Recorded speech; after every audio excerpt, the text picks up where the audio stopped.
Hi everyone, today we're going to solve this easy problem, 10 minus 8 times 2 plus 15. If you have not subscribed to the channel, please subscribe to the channel to support, and let's begin solving this problem. The first thing I'll do is to analyze the problem, and then notice that we have subtracting going on, multiplying going on, and addition going on. That tells me I need to use the method PEMDAS. If you forgot what PEMDA is just an acronym that helps you remember the order of operations to solve a problem like this. And so know that P stands for parentheses, E stands for exponents, M multiplying, D dividing, A addition, and lastly S for subtracting. One of the biggest mistakes some people make when using PEMDAS is not realizing that it is split into 4 different levels. You got 1, 2, 3, 4 different levels: PE, MD, and AS. And when you're looking at a problem like this with different operations, you don't just follow the PEMDA letters in a strict order, like M goes before D, A goes before S. Instead, you work from left to right within each level. So looking at this problem and looking at the acronym, I don't see any parentheses. I don't see any exponents, but I do see multiplication. I don't see division. I do see addition, and I do see subtracting. So working from left to right, so this is your left. 10 minus 8, that's your left, your starting left.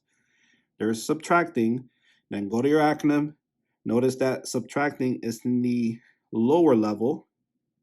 Again, P is the highest level, AS is the lower level.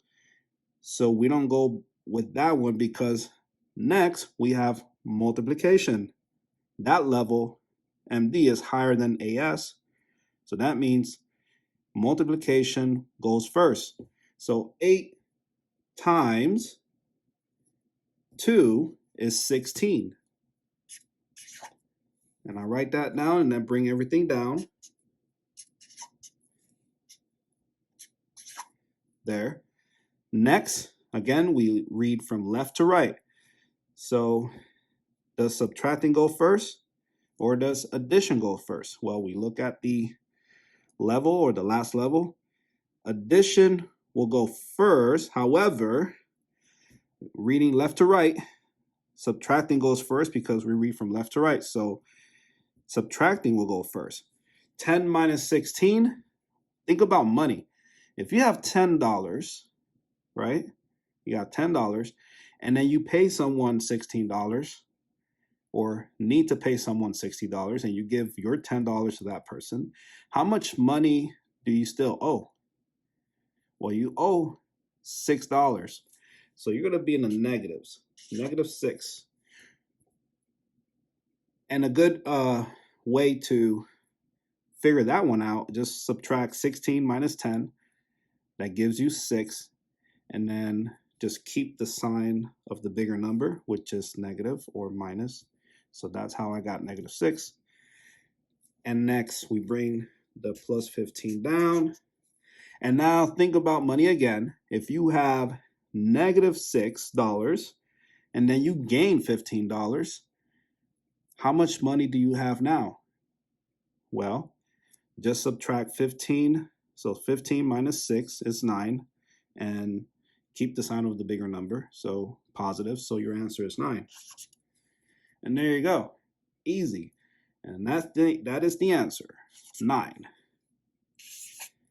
Again, if you have not subscribed to the channel, please subscribe to the channel to support. And thank you for watching, and I'll see you in the next video.